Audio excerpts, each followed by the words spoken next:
This video tutorial is for those who make videos in their business. Here are a few top tips that I've found useful in my journey of doing videos.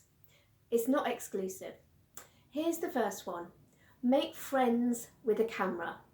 I know it may sound a bit cheesy, and yes, of course the camera is an inanimate object, but you really want to imagine you're talking and speaking to your audience behind the camera. So yes, you want to get your energy up, and yes, you do want to smile.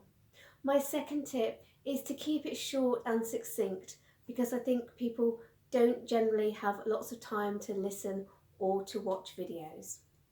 And thirdly, whether to have a script or not, that's kind of debatable.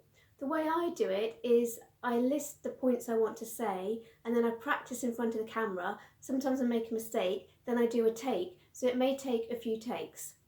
Of course, it depends on your style. If you're doing a live, then that's completely different. So have a play and find really what works for you. I do believe the most important thing is to bring the energy to the camera so people can feel your energy. Thanks very much. Bye-bye.